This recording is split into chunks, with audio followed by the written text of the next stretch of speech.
Já abriu aí Gênesis 14? Verso 18 diz assim: E Melquisedeque, rei de Salém, trouxe pão e vinho, e era este sacerdote do Deus Altíssimo.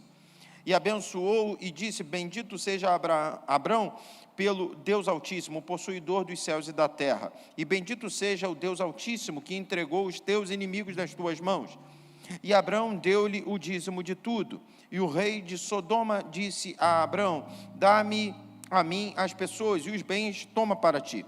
Abrão, porém, disse ao rei de Sodoma: Levantei minha mão ao Senhor, o Deus Altíssimo, o possuidor dos céus e da terra, jurando que, desde o fio até a correia de um sapato, não tomarei alguma coisa de tudo o que é teu, para que não digas: eu enriqueci a Abrão.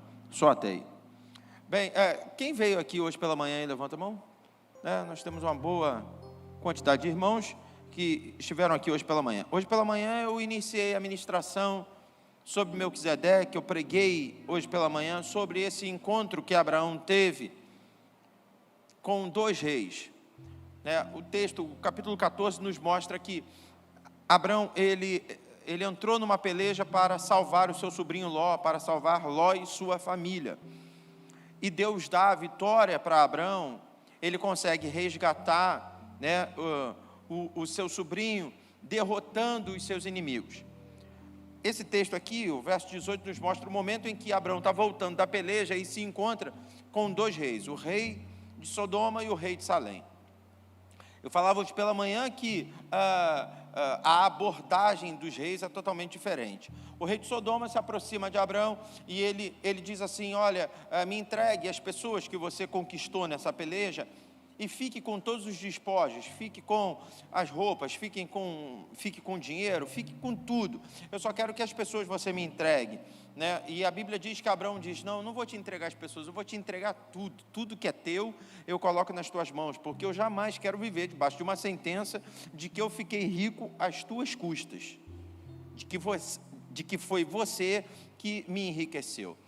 Eu estava falando hoje pela manhã sobre a necessidade da gente ter esse discernimento de entender que nem sempre nós podemos aceitar coisas que nos são oferecidas, porque uma mão entrega e a outra cobra, a gente recebe hoje e amanhã estão jogando na nossa cara que a gente recebeu.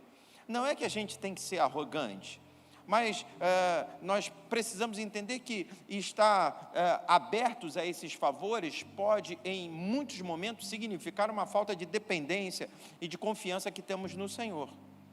Tem muita gente que aceita qualquer proposta, porque no fundo, ela não confia que Deus vai garantir sobre a vida dele a provisão, a prosperidade.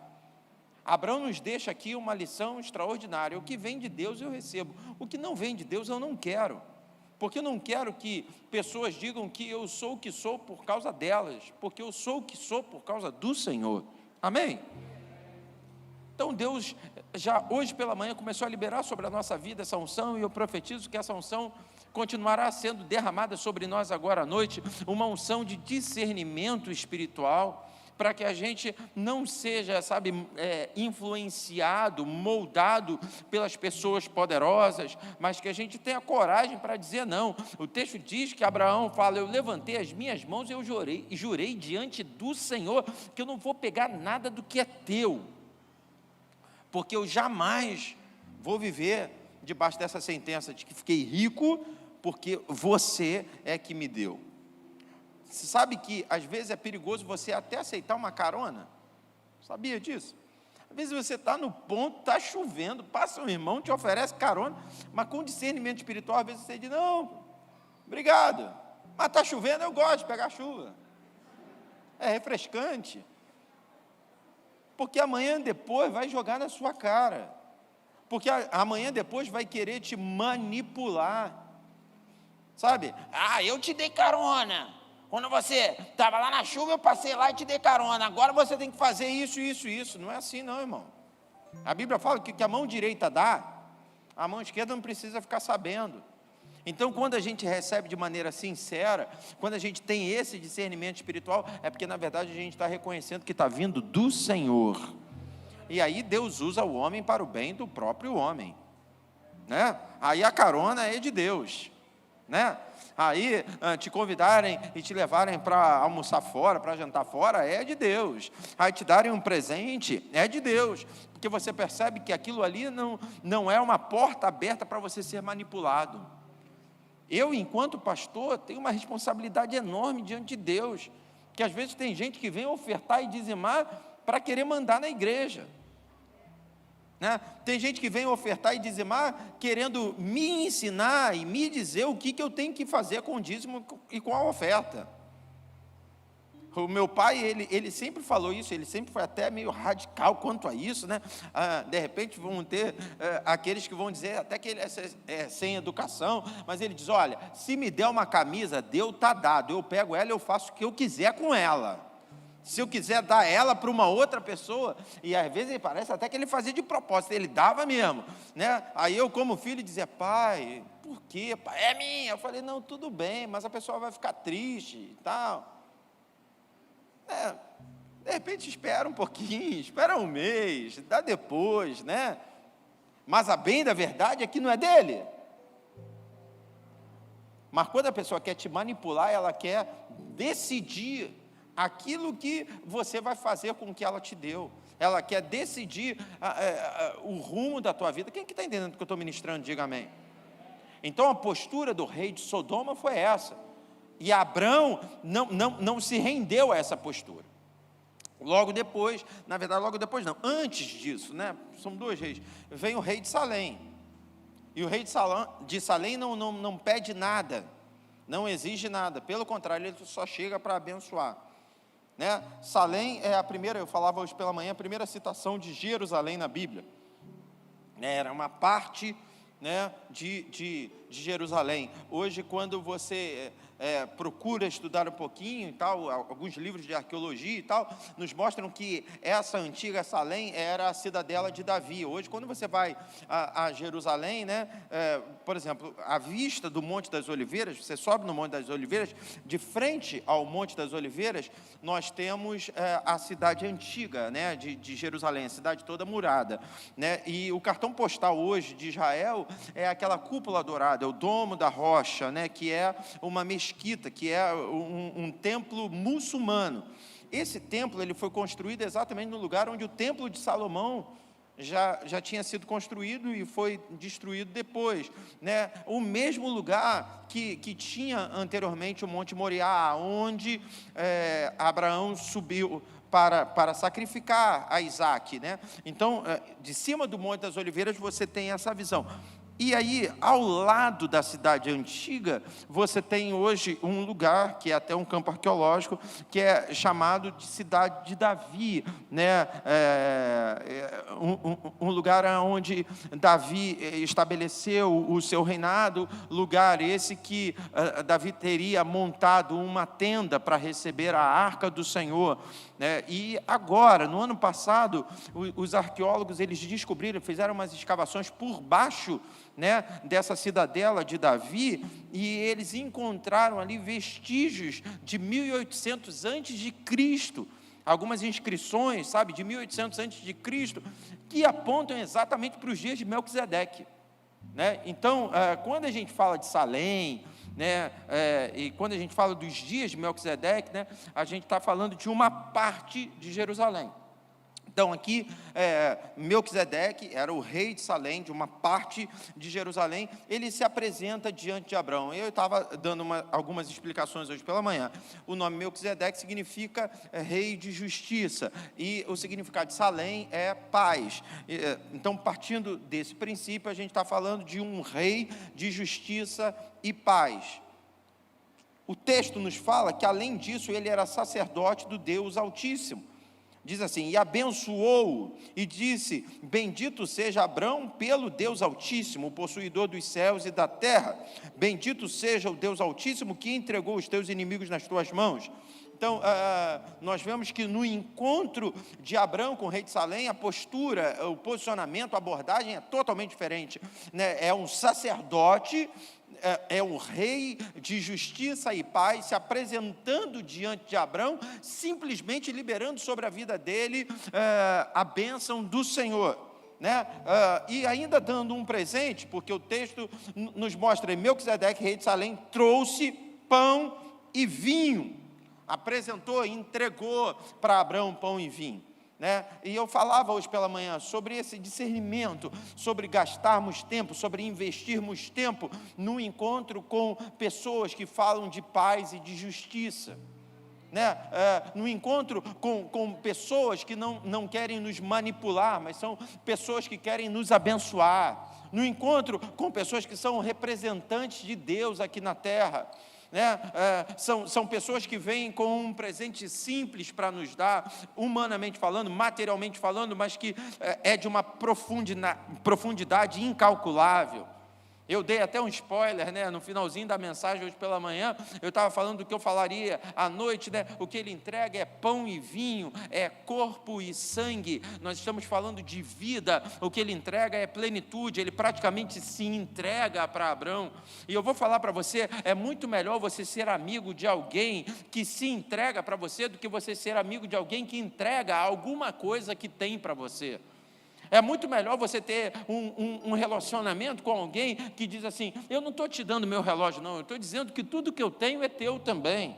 Eu não estou te dando um carro não, eu estou dizendo que nós somos parceiros. Então, o que você precisar e que está à minha disposição, que faz parte das minhas posses, está disponível para você também. No nosso relacionamento com Deus, então, isso fica muito claro, sabe? Tem muita gente à procura da bênção de Deus e fica nesse pinga-gotas, só vem à igreja atrás de uma bênção específica. Está doente, vem para a igreja. Está desempregado, vem para a igreja. Está com problema de ordem familiar, vem para a igreja. Porque afinal de contas até reconhece que essas bênçãos estão nas mãos de Deus. Mas se você não vier aqui por causa das bênçãos de Deus, mas se você vier decidido a encontrar o Deus das bênçãos, tudo aquilo que você precisa no teu dia a dia, e até mesmo aquilo que você não sabe que precisa, vai estar nesse Deus, e Ele estando em você, e você estando nele, o que você precisa jamais vai faltar para a tua vida. Oh meu Deus. Olha para o teu irmão e diga, seja sábio, busque o Deus das bênçãos. Então é um encontro espetacular, sabe? É um posicionamento didático para nós. Abraão dizendo assim, é assim que vocês precisam se comportar diante desse mundo. Quando o rei de Sodoma, quando vier o camarada que oferece mundos e fundos para você, mas que exige alguma coisa em troca, chegar diante de você, se posicione. Diga, não quero nada do que é teu, rapaz. Não quero. Porque o pacote é pesado, irmão. O pacote é pesado. É igual, sabe, o rapaz que se casa, né? Mas que não consegue entender sua responsabilidade enquanto cabeça, enquanto chefe de família.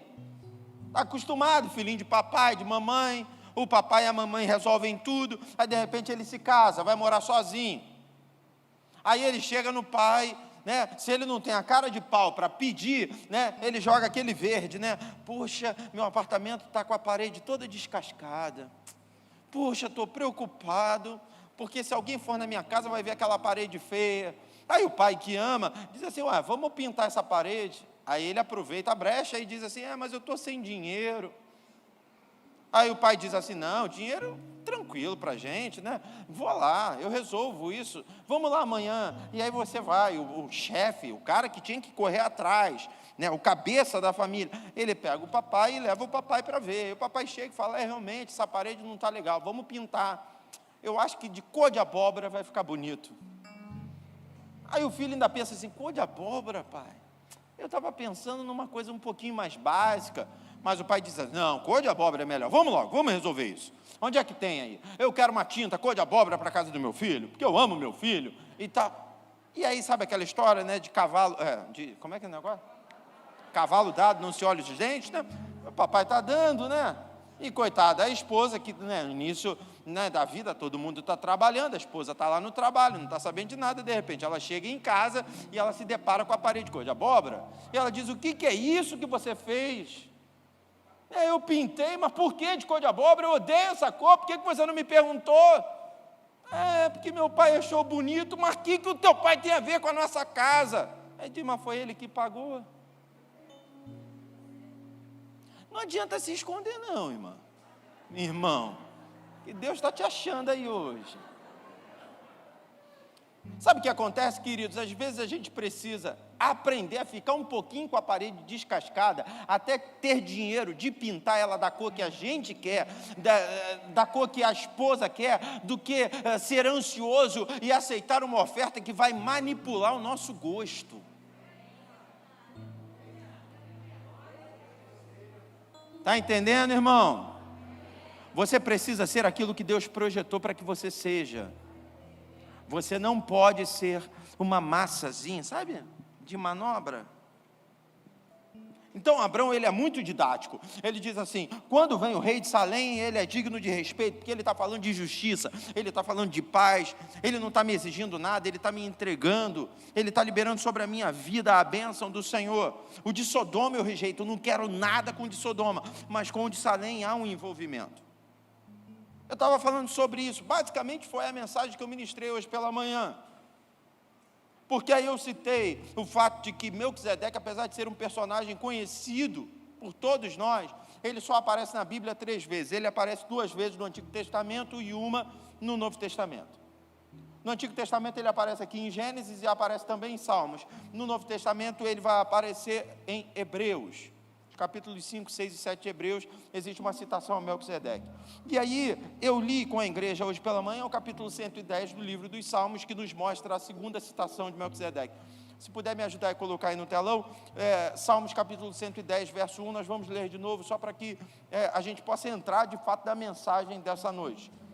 E não fique preocupado não, porque eu vou ser objetivo, nós temos ceia, e nós vamos ter um tempo com excelência para sentarmos à mesa. Salmo 110, verso 1 diz assim, disse o Senhor ao meu Senhor, assenta-te à minha mão direita, até que ponha os teus inimigos por escabelo dos teus pés. Verso 2, por favor.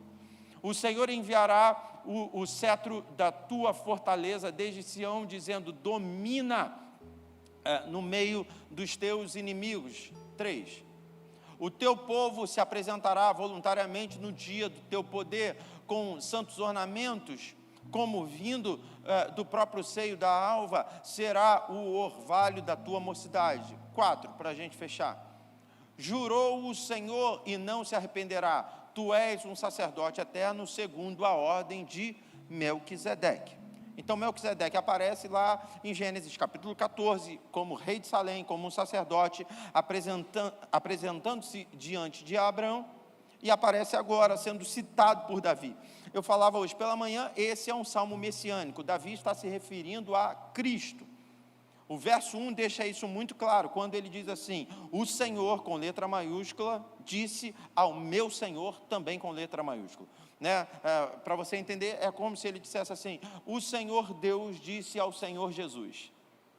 E aí vem todo o descorrer do texto que a gente leu, até que a gente chega no verso 4, aonde Deus diz para Cristo, você será um sacerdote, ou você é um sacerdote eterno, segundo a ordem de Melquisedeque. Então, vamos lá, nós temos um encontro, e estamos falando muito antes da lei, tá? Porque, só para te contextualizar, a história do povo de Israel, ela começa em Abrão, né? Sai da tua terra, do meio da tua parentela e vai para a terra que eu vou te mostrar. Abrão é o patriarca de Israel, a partir de Abrão vem Isaac, vem Jacó, né? E aí, a partir de Jacó, vem seus filhos, que são distribuídos nas 12 tribos de Israel, e tal, aquela história toda, essa é a organização do povo de Israel. Mas, para você entender a questão da geografia, né? Até Jacó, Israel ou aquele ajuntamento de pessoas que ainda não é um povo, está vivendo num lugar à parte, e aí vem a fome sobre a terra, e em todo lugar falta comida, menos no Egito. Aí você vai entender, mas por que no Egito não faltou comida? Porque Faraó tem um sonho, lembra do sonho? E aí Deus dá a revelação para José, que é filho de Jacó, foi vendido pelos seus irmãos e levado para o Egito. Aí tem a história toda de José, que você está cansado de saber, né? José, ele é preso por conta daquela mentira, daquela armação da mulher de Potifar. Dentro da prisão, ele é chamado para interpretar o sonho de Faraó. Ele interpreta o sonho de Faraó, e Faraó fica tão entusiasmado que coloca José como governador do Egito. Vem o tempo de fome, que foi previsto por José, a partir da interpretação do sonho. Todo mundo passa dificuldade, menos o Egito. A família de Jacó, na verdade, os irmãos de José, vão ao Egito para buscar ajuda, para comprar cereal. E aí chega lá, eles se deparam com o próprio José. José então os recebe e diz assim: olha, eu podia só dar alimento para vocês, mas vocês precisam mais do que isso, então podem se mudar e virem morar aqui no Egito comigo. E aí você conhece a história. O povo de Israel vai para dentro do Egito e não vai como intruso, vai sendo bem recebido, porque o governador do Egito é um hebreu. Eles recebem, ou melhor, eles são recebidos no Egito. E aí vem todo o desdobramento da história. Eles começam a crescer, né? Crescer. José morre e o faraó, o faraó da época morre também, e então quem assume decide subjugar o povo para tentar tolir e impedir o crescimento daquele povo. Aí taca a escravidão em cima do povo. E aí durante anos o povo de Israel se vê escravo no Egito, até que Deus levanta Moisés. Moisés é o libertador. Moisés então tira esse povo do Egito e vem a peregrinação toda pelo deserto, até que eles alcancem de fato a terra prometida. Nessa peregrinação pelo deserto, alguns princípios são estabelecidos sobre o povo de Israel, para que aquele povo se veja como nação mesmo. E um dos princípios que é estabelecido é o culto a um único Deus, é o monoteísmo, né, em torno do tabernáculo. Hoje pela manhã eu estava até falando sobre isso, né, sobre o tempo em que Moisés sobe ao Monte Sinai. Ele fica 40 dias lá, e lá Deus dá para ele todos os detalhes para a construção do tabernáculo, para a instituição dos sacerdotes, aquela história toda. Até aí, está todo mundo comigo? Amém ou não amém? Isso é a escola bíblica dominical. Você que é crente em Cristo Jesus, que gosta da Bíblia, é chovendo molhado. Tudo que eu estou falando você já ouviu, já leu. Mas o fato é que nesse momento em que o culto é estabelecido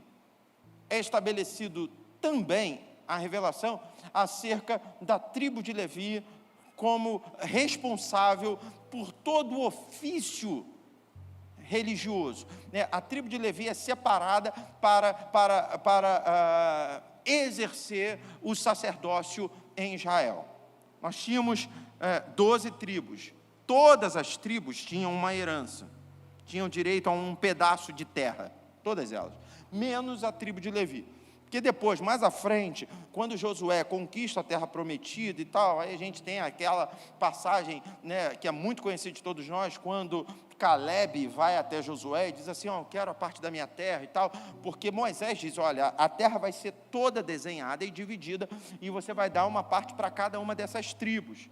As tribos eram os filhos, né, de Jacó e tal. Então, para cada uma das tribos, né, para a tribo de Judá, para a tribo de Benjamim e tal, vai ter um pedaço de terra, menos para a tribo de Levi. Ué, mas por que a tribo de Levi não recebe terra? Porque a tribo de Levi tem que viver em torno do tabernáculo, porque eles eram responsáveis pelo ofício sacerdotal. Trazendo para os dias atuais, é como se Deus dissesse assim: todo mundo aqui vai ter direito à casa própria, menos o pastor.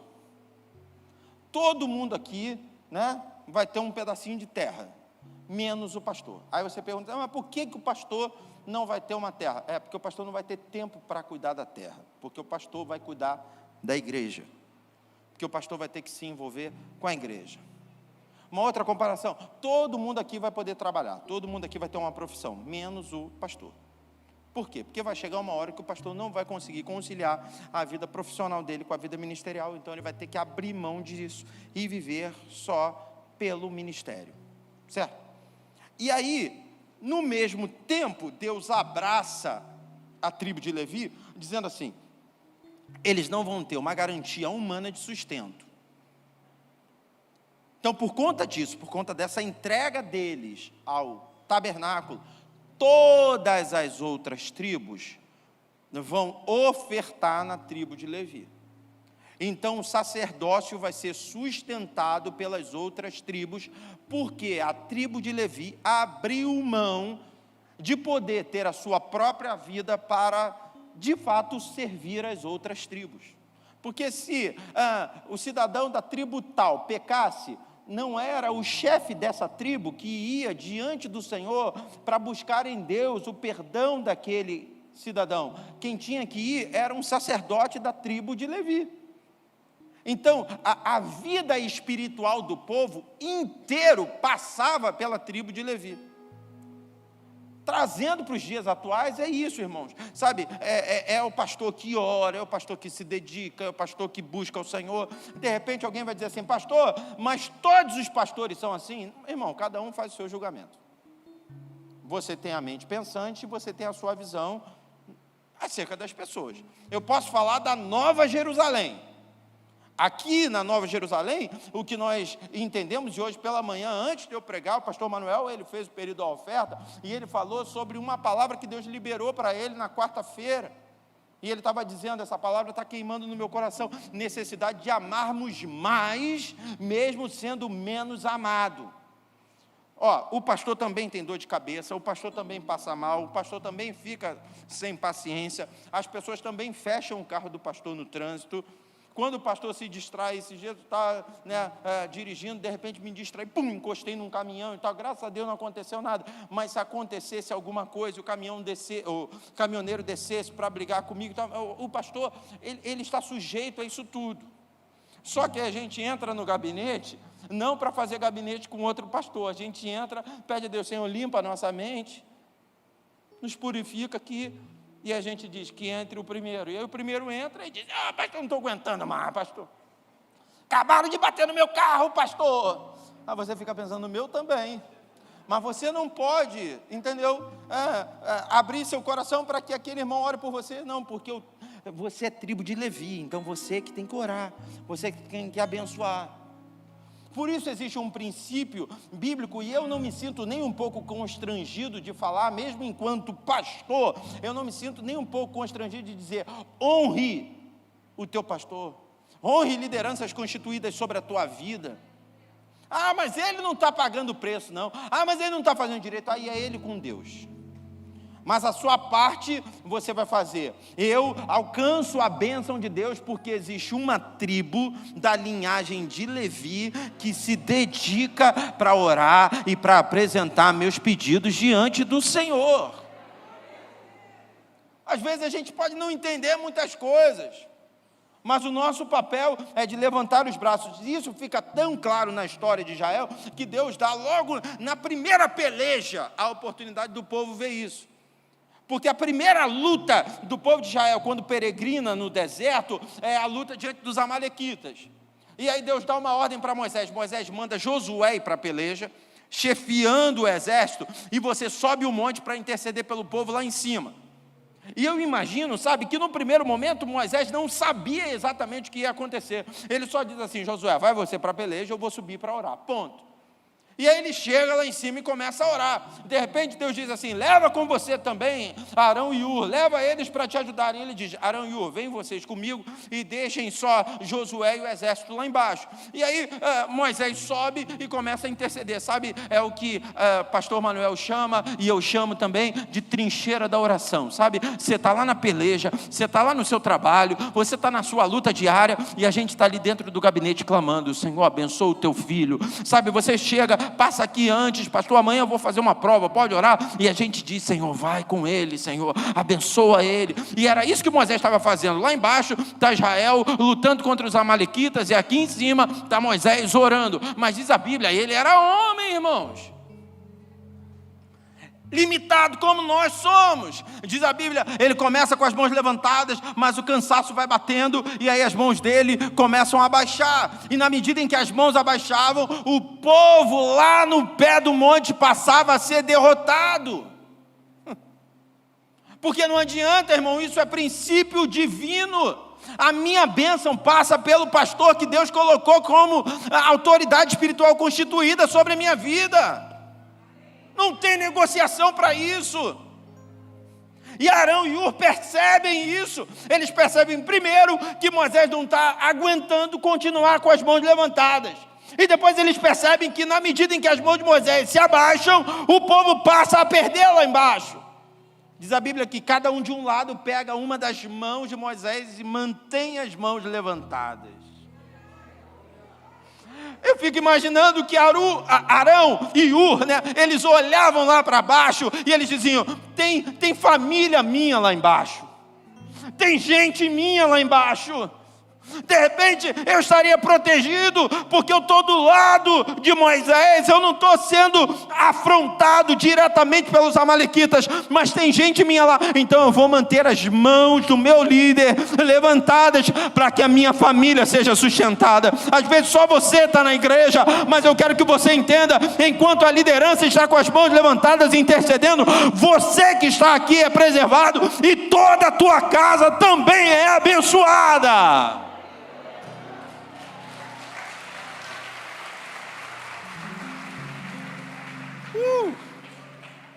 Mas escute, a Bíblia me mostra que além do reconhecimento, tinha também uma ordem para que fosse entregue nas mãos dos levitas uma oferta.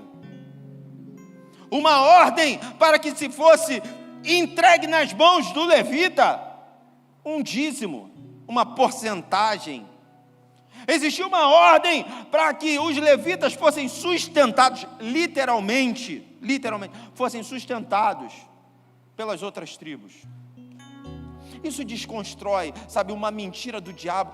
Tem gente que diz: não, você fica dando oferta, que não sei o que, vai ficar dando para o pastor. Não, a oferta você dá para a igreja, o dízimo você dá para a igreja, mas isso não exclui a possibilidade de você se deixar usar e abençoar alguém que tem sido bênção sobre a tua vida. Presta atenção, se eu não estivesse muito firme na palavra do Senhor, eu não pregaria. Isso seria constrangedor para mim, porque alguém pode dizer assim: pastor está jogando um verde para colher maduro, pastor está falando isso para que a gente oferte na vida dele. Posso falar uma coisa? Antes de entender esse princípio aqui, eu entendo o encontro de Abrão com o rei de Sodoma e o rei de Salém. Não sei se você está entendendo.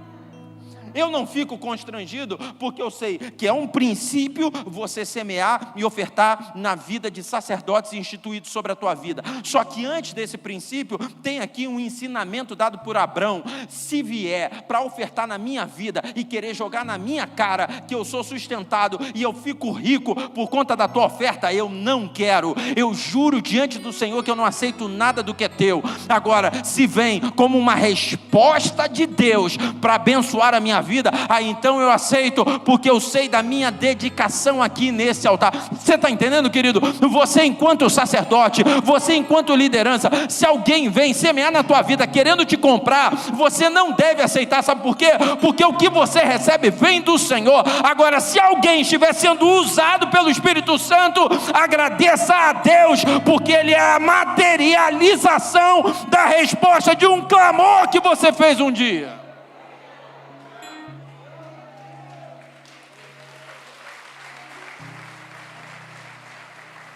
Escute, eu estou falando de algo muito sensível, é uma linha tênue. E só o discernimento espiritual, o discernimento apurado, é que dá para a gente esse equilíbrio. Para a gente entender: não, isso aqui eu não posso receber, porque se eu receber isso aqui vai dar problema. Agora isso aqui não, isso aqui é a resposta de Deus. E quem sou eu para não receber uma resposta de Deus? Isso aqui é a confirmação de um chamado. E quem sou eu para não receber a confirmação de um chamado? João estava aqui ministrando. Pois, pastora Denise veio aqui ministrar. Os meninos estavam ministrando. E de repente você entrou aqui com o coração angustiado, apertado. Mas uma canção, uma palavra, um acorde te trouxe libertação. Vocês não podem avaliar. Às vezes a gente toca e a gente acha que nada está acontecendo, mas cadeias estão sendo quebradas. Isso vem e traz para a gente uma paz inexplicável. Aí vem um princípio bíblico: eles são levitas, eles são sacerdotes. E aí vem, sabe, um mover do Espírito Santo: eu vou abençoar ele hoje, eu vou abençoar ela hoje. poderia me sentir constrangido, alguém, né? E o pastor Samuel tirou o culto agora para ficar pedindo, não estou pedindo nada. Me desculpe minha arrogância, ou minha aparente arrogância, porque não é, é só uma convicção em Deus. Eu não preciso do teu dinheiro. O João Vitor não precisa do teu dinheiro. Nenhum músico aqui no altar precisa do teu dinheiro. O Senhor é o nosso sustento. Mas em contrapartida, eu entendo que às vezes o Espírito Santo se move diante de um princípio que Ele estabeleceu para dizer para você, vai lá e abençoa. Vai lá e mantém os braços dele levantados, porque te alcançou. Aí, do lado de cá, nós temos que ter discernimento. Porque vai ter gente debaixo de algo legítimo para semear na nossa vida e sustentar no nosso braço, e a gente vai aceitar. Mas vai ter gente que vai vir para tentar nos manipular, para tentar nos comprar, para tentar nos ter nas mãos. Mas eu quero profetizar sobre a vida de todos os ministros do altar, não só os que estão aqui em cima, mas pastores, toda a liderança da igreja. Se alguém se levantar e for diante de você para tentar te manipular, essa pessoa vai ser discernida e desmascarada na autoridade que há no nome de Jesus. Nenhuma sentença de que você está nas mãos dos homens, nenhuma sentença de que você depende das pessoas vai ser estabelecida sobre a tua vida, porque você e eu somos exclusivamente dependentes de Deus.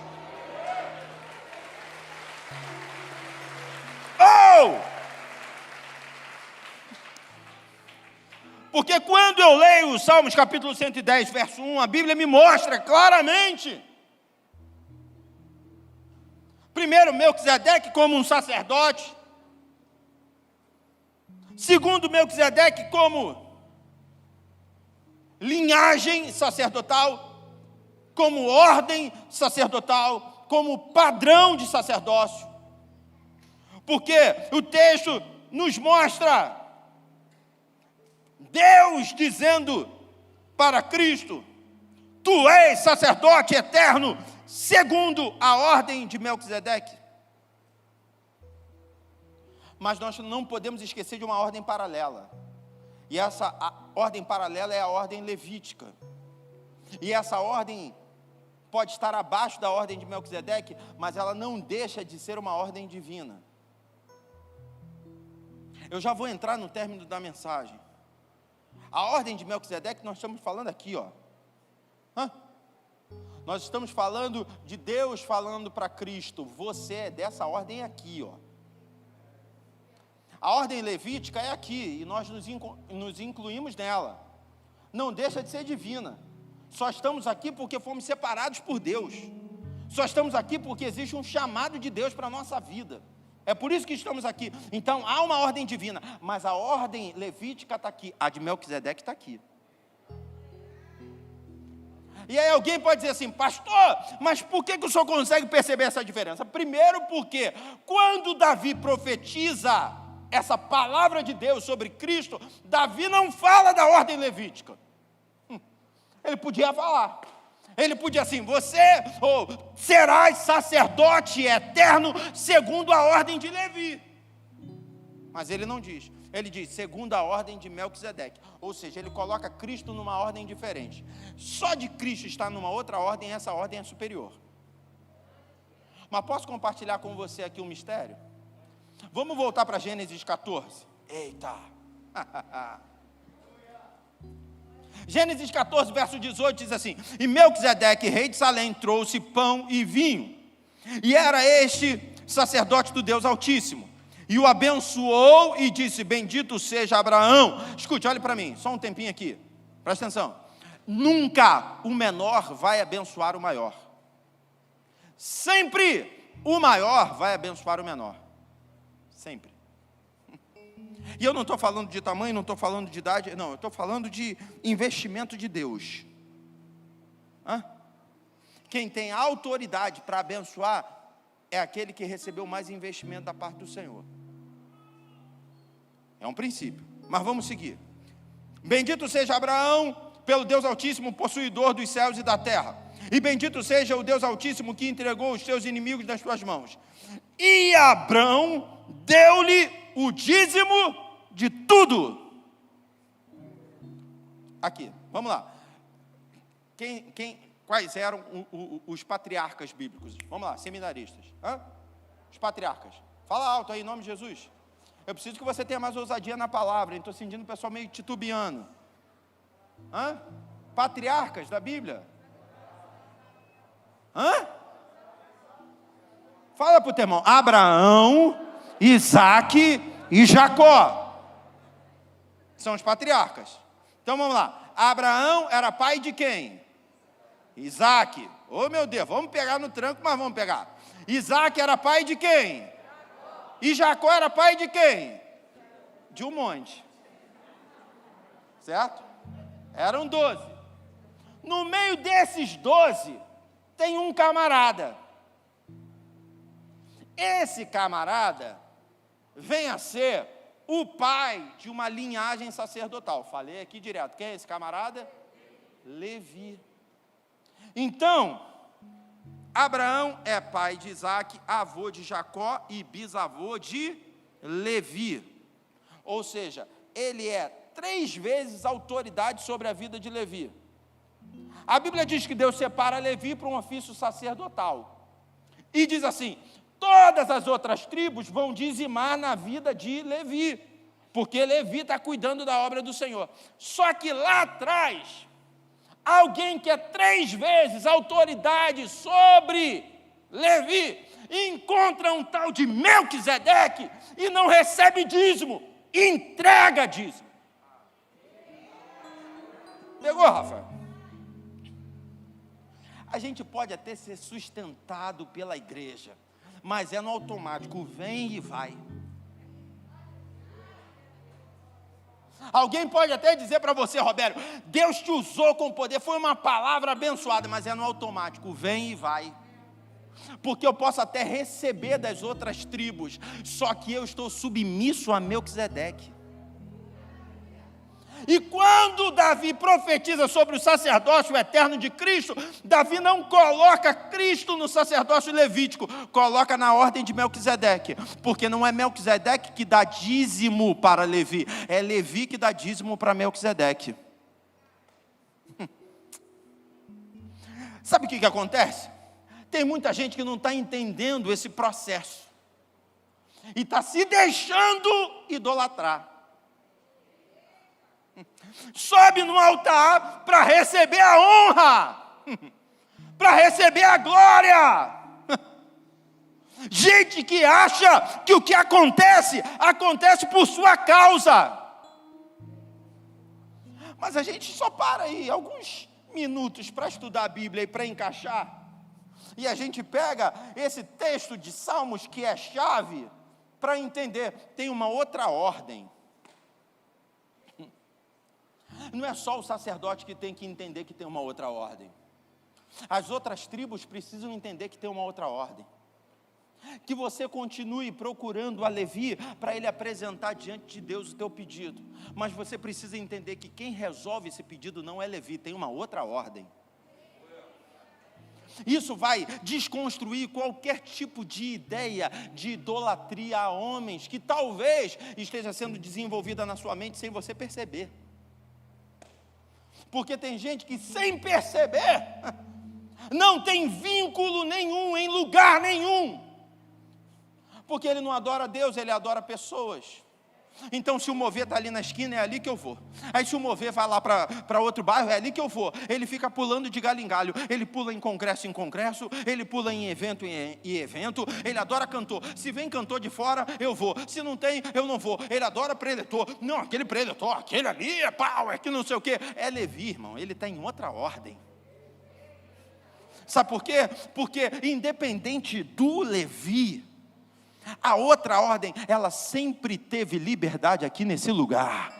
Pode ser o culto que for, pode ser culto de terça, culto de quarta, domingo de manhã, domingo de noite, pode ser pastor Samuel, pastor Manuel, pastora Denise, pastor Sebastião, pastor Anderson, seja quem for, tem uma outra ordem estabelecida. É tempo da igreja focar em quem resolve. Eu posso até buscar a ajuda de Levi, porque ele foi instituído por Deus como alguém que entra além do véu, mas não é ele que resolve. Quem resolve é o Deus que age através da vida dele.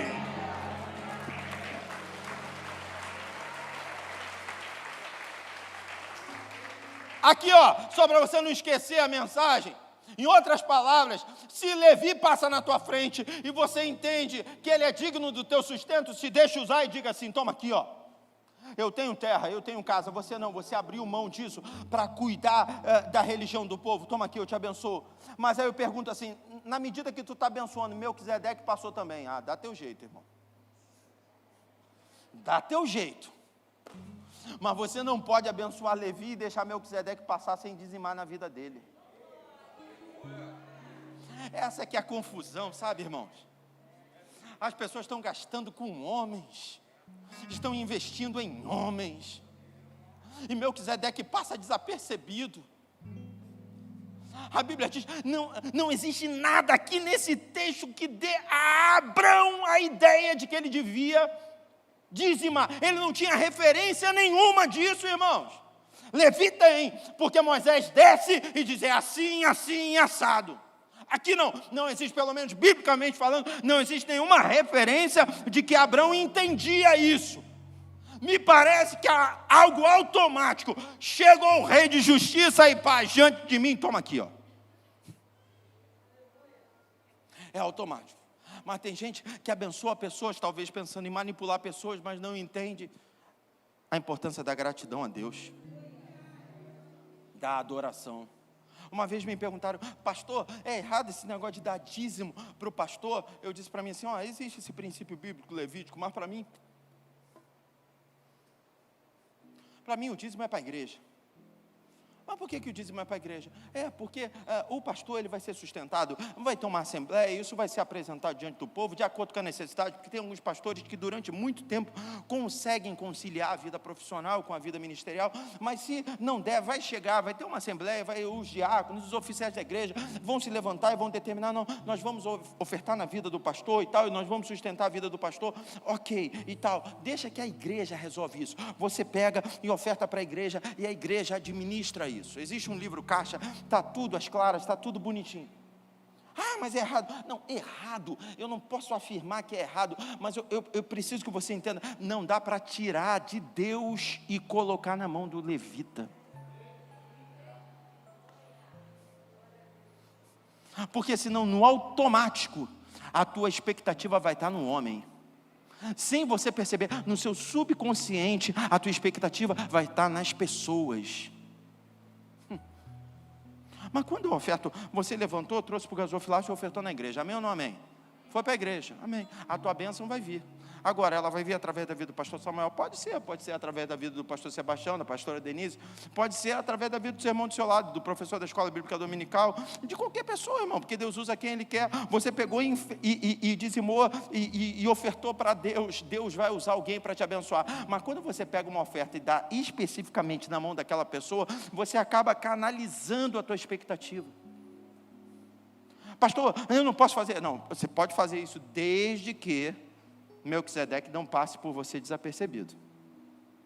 Você pode até, Deus está me movendo a abençoar ele. Deus falou comigo, eu vou abençoar ele. Amém, sem problema nenhum. E quando eu estou falando aqui dos ministros do altar, tem muito ministro espalhado pela igreja, hein? Fala para o teu irmão, diga assim, Deus pode falar com você para me abençoar. Pode. Agora, imagina, o irmão começa a canalizar em você e não dizima. Canaliza em você e não oferta. Você vai achar que a expectativa dele vai ficar focada onde? Eclesiastes fala assim, lança a tua semente sobre a terra, estende as tuas mãos, à direita e à esquerda, e não recua nenhuma das duas, porque você não sabe qual é que vai dar fruto primeiro, se é da direita, se é da esquerda, ou se as duas vão dar fruto. Existe um erro terrível quando a gente estabelece uma única fonte profética. Existe um erro terrível quando a gente estabelece uma única fonte de resposta, de recurso. Aí eu vou apertar um pouquinho o calo, daqui a pouco deixa de ser uma liderança constituída para virar um guru. Porque gente rica aí fora, ó, adora um guru. E até um tempo atrás, esses gurus não eram encontrados dentro da igreja não. Sabe, a igreja, ela estava meio ingênua em relação a isso. A igreja nem entendia muito bem essa história.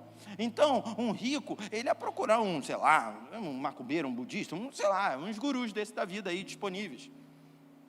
Só que de um tempo para cá, Há poder no sangue de Jesus. Algumas igrejas começaram a comer do fruto que não era para comer, sabe? Do conhecimento do bem e do mal. A ingenuidade começou a cair. E aí começaram a se apresentar também como gurus particulares.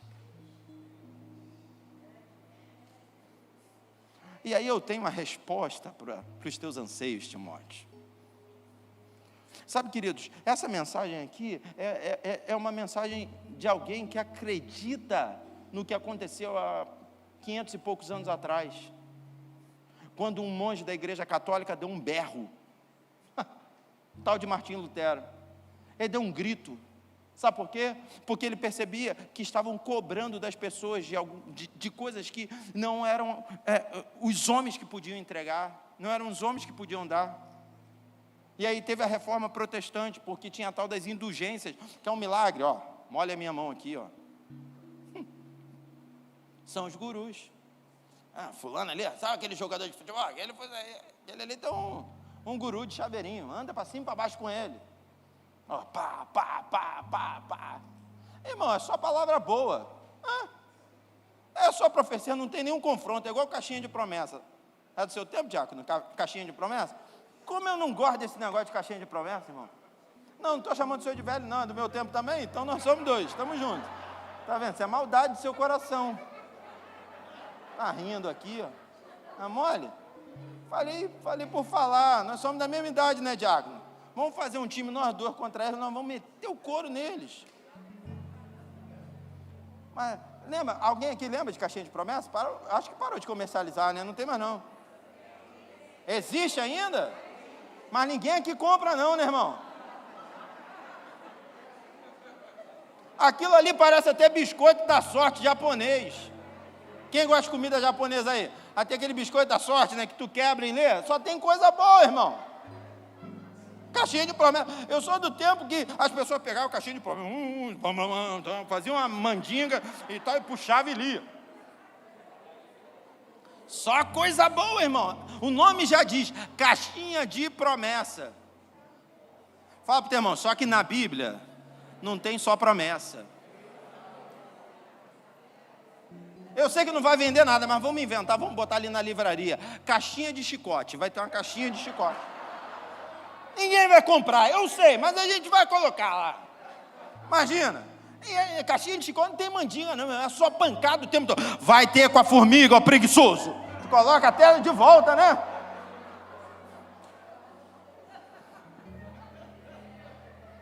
Profeta, não vem para fazer massagem. Guru gosta, guru faz massagem, profeta não, profeta fala a verdade. Natan chegou diante de Davi e disse assim, tu está errado, rei. Que é mole, irmão? Eu vou te massagear só para me dar bem. Agora, sabe por que tem gente assim? É o que, charlatão? Estou pegando pesado hoje, né, irmão? Quero nem saber. Estelionatário. Fala outra palavra pesada aí. Sabe? 7-1. Sabe por que tem esses camaradas? Sabe por que tem essa entrega, essa oferta? Porque tem procura. Só tem esperto porque tem bobo.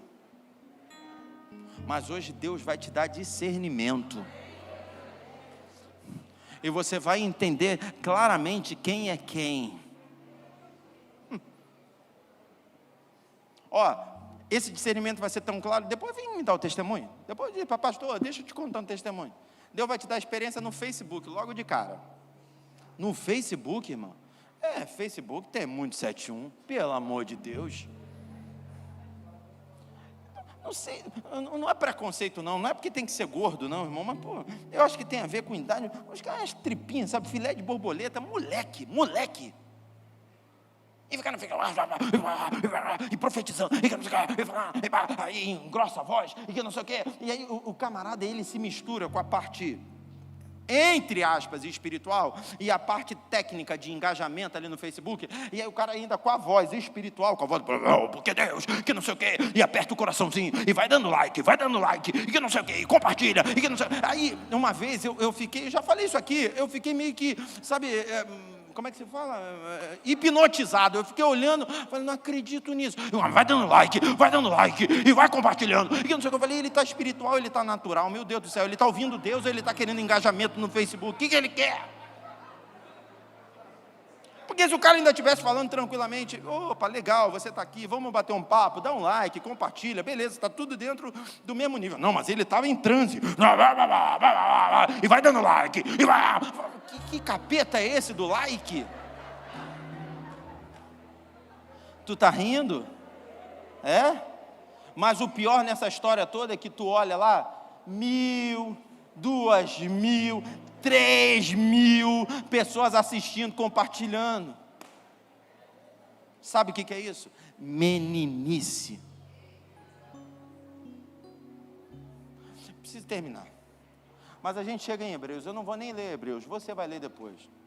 Mas em Hebreus, a Bíblia não fala quem é, a gente não tem a certeza absoluta sobre o escritor de Hebreus. Sabe exatamente quem escreveu Hebreus. Mas em Hebreus, o escritor ainda dá uma pancada. Ele fala de leite, sabe? Ele está falando, não, porque criança tem que ficar bebendo leite mesmo. Sabe, essa meninice. Pode tu ler com calma. E ele fica falando sobre, ele fica o tempo inteiro falando sobre o sacerdócio de Melquisedeque. Ele fala, vocês são meninos, sabe? Vocês vão para a igreja, mas não entendem nada. Vocês assistem culto, mas não entendem nada. Vocês sentam, mas não entendem nada. Vocês não conseguem entender que não é para agradar pessoas, as pessoas não mudam a vida de vocês. Não adianta você ser santo aqui na igreja, aqui ficar dando glória a Deus, aleluia. Eu fico olhando para você e tal, de repente eu vou sem discernimento, achar que, caramba, está cheio da unção de Deus. Em casa, pá, bate na mulher. Não, ri não, vai preso. Uma vez eu dei um choque de ordem num camarada desse, entrou com a esposa, com a maior cara lavada. Pastor, ora pelo nosso casamento, que não sei o que. Não, porque eu fiquei nervoso, bati nela, rapaz, vou te denunciar. Ele arregalou um olho, falei, eu vou ligar agora para a polícia. Não, eu falei, pede perdão para tua esposa, rapaz. Perdão. Porque ele entrou como se fosse uma coisa tranquila. Porque está dentro da igreja, irmão, às vezes está aí, ó, sentado do teu lado. Desculpa o peso da palavra. Mas não dá mais para brincar de ser crente. É para ser crente de verdade, irmão. É para ter compromisso com Deus. Eu falo aqui sempre, quando eu me submeti à avaliação no meu exame teológico para ser consagrado a pastor, os caras puxaram SPC, Serasa, Banco Central. Os caras que eu digo são os pastores, a junta de pastores. Pô, ser pastor e pregar bem, mas você paga o que você compra? Eles foram lá para entrevistar a Denise, foram separar de mim para entrevistar. A Denise podia acabar com o meu ministério, irmão. Imagina, a Denise podia falar, ele me bate, acabou. Mas eu estava tranquilo, porque eu sei que o que eu sou aqui, eu sou em casa. Eu ainda não tinha filhos, mas se perguntassem para os meus filhos, eles iam falar. Foram perguntar para o síndico do meu prédio. Foram conversar com o meu porteiro. Aliás, eu vou fazer isso agora na igreja, hein? Vamos fazer uma sindicância aqui, hein? Vou começar a mandar um grupo de irmãos lá na tua casa. Conversar com os teus vizinhos. Que às vezes, irmão, Deus força, né? Vem o Israelzinho, teu filho, passa aqui bonitinho, que não sei o que. E aí, Israel, tudo bem? Tudo bem. Como é que está o Lemuel? Está xingando, palavrão, que é beleza. A criança fala, irmão, não estou dizendo que falou não. Estou dando um exemplo aqui. A criança fala, irmão.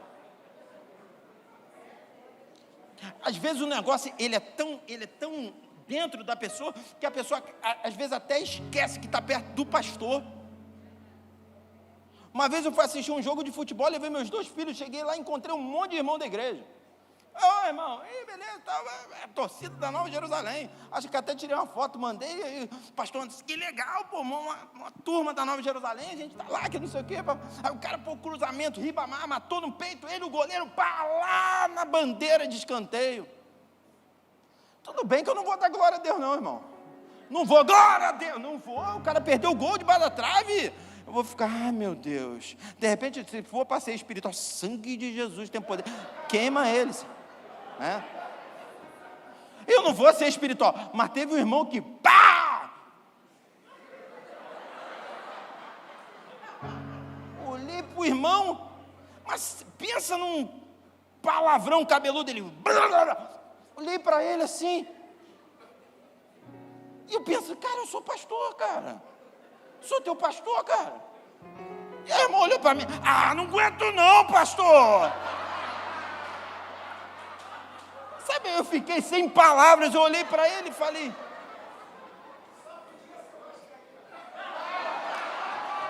eu tenho história de flamenguista, tu quer que eu conte? Eu tenho história. O Vasco deu uma coça de 4-1 no Flamengo, 3 gols de Edmundo, tinha o irmãozinho da igreja. Ele não xingou uma vez, não. Vermelho. Na época eu não era pastor. Eu acho que ele achou, tá liberado.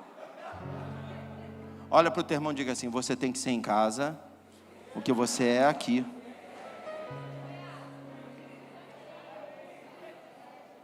Porque você está se preocupando com o sacerdócio levítico, mas você está esquecendo que o sacerdócio Melquisedeque te vê lá na sua casa. O Levi não vê. Porque Melquisedeque não é Cristo, tá, irmãos? Não, ele é um tipo, é tipificação. Por isso que a gente está fazendo essa comparação, tá? O Levi não te vê, mas Melquisedeque te vê. E quando eu digo que é uma outra ordem, vai ler depois só esse, capítulo 7 de Hebreus. Aliás, bota aí, pronto, para a gente fechar e encerrar. Coloca para mim, capítulo 7 do livro de Hebreus. Deixa eu ver o versículo certinho aqui para você. Verso 1 mesmo, verso 1. Pronto. Vamos lá. Porque este Melquisedeque, que era rei de Salém e sacerdócio do Deus Altíssimo, e saiu ao encontro de Abrão, quando ele regressava da matança dos reis e o abençoou. Está vendo? Ele abençoou Abrão. Não foi Abrão que abençoou ele. Verso 2. Já está no 2? Não, verso 2 para mim.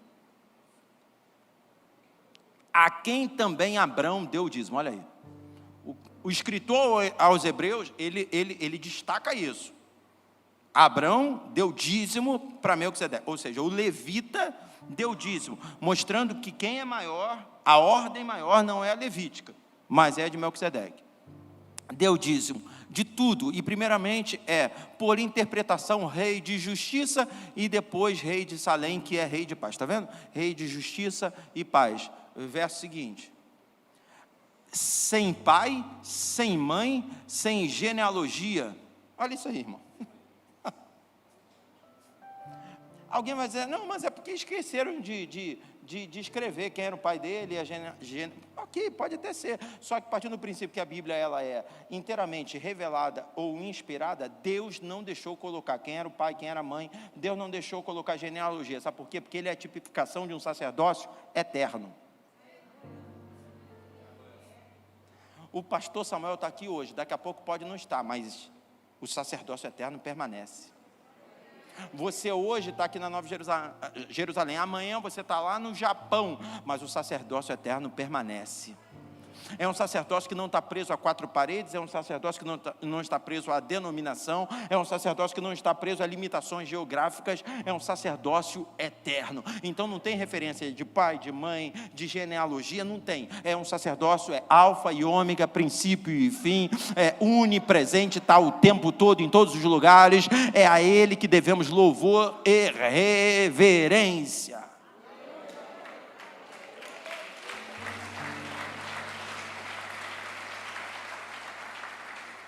A gente parou no 3? Foi 3, parou? Sem pai, sem mãe, sem genealogia, e tendo não tendo princípio de dias, e nem fim de vida, mas sendo feito semelhante ao Filho de Deus, permanece sacerdote. Vamos ficar de pé. Permanece sacerdote para sempre. Eu falei hoje pela manhã, quando Abrão encontra com Melquisedeque. Melquisedeque oferece para Abrão vinho e pão. Não oferece um carro, não oferece uma casa. Ah, mas um carro seria muito melhor do que vinho e pão. Eu falei hoje pela manhã o que Provérbios diz: a bênção do Senhor enriquece e não acrescenta dor alguma. Tem gente que está atrás de fama, tem gente que está atrás de sucesso. Você pode conhecer gente muito rica, mas ninguém se compara a Salomão. A Bíblia diz que antes de Salomão e depois de Salomão não se viu ninguém igual. Ele não era só rico, não, ele era famoso. Salomão era o cara. A Bíblia diz que a rainha de Sabá, ela vai ao encontro de Salomão e ela leva uma quantidade gigantesca de presentes. Além disso, ela vai com um questionário gigantesco, um monte de perguntas. E sabe o que ela diz? Ela diz assim: tudo que eu perguntei para ele, ele me respondeu. Ela diz assim: eu achava que o Senhor era sábio, mas o Senhor é muito mais do que eu pensava. É uma palavra bonita, né? Ela diz assim: sobrepujas em sabedoria, em inteligência. Salomão é muito mais do que Neymar. Fala outro aí. Big Brother, esses Big Brother todos. Se Salomão tivesse Instagram, irmão, Salomão ia ser o dono do Instagram. Facebook ia ser do Salomão. Salomão ia chegar, como é que é? Ruschenberg, não sei o que lá, Berg. Quanto é que custa o Facebook? Toma, pá, é meu, agora. Só foto minha. Salomão ia trocar o nosso perfil, em vez da nossa cara, ia estar a cara do Salomão.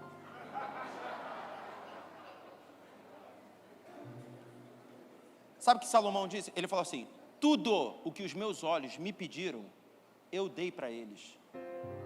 Sabe o que é isso, irmão? Isso é você entrar no Norte Shopping, tu passar na loja, quero isso, pá, quero isso, quero tudo, quero a loja inteira.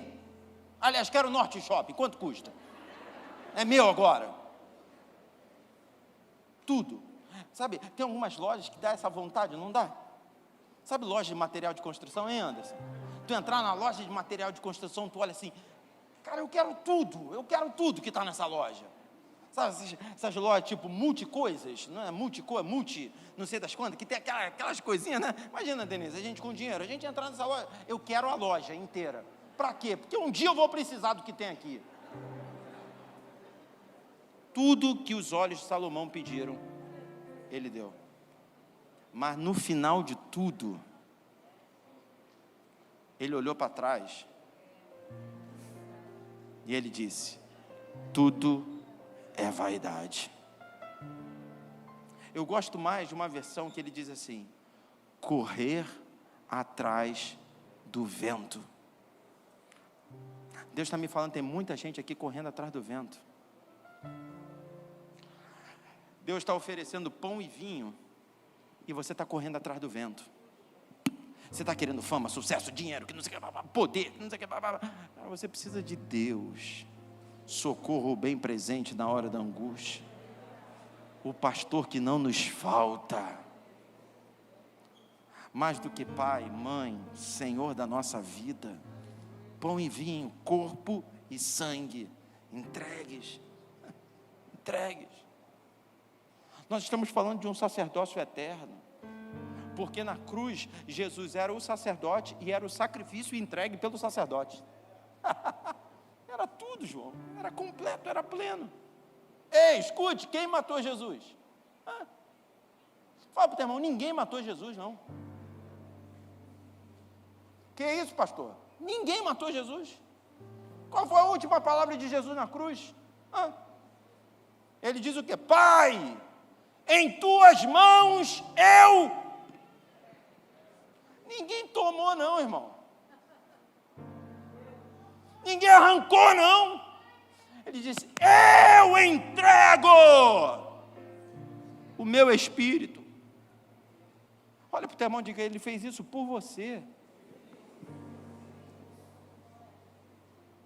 Ele é suficiente. Estamos pregando hoje sobre a suficiência de Cristo. Queria chamar os diáconos aqui em cima. Suficiência de Cristo. Alfa e ômega. Vamos ministrar essa canção.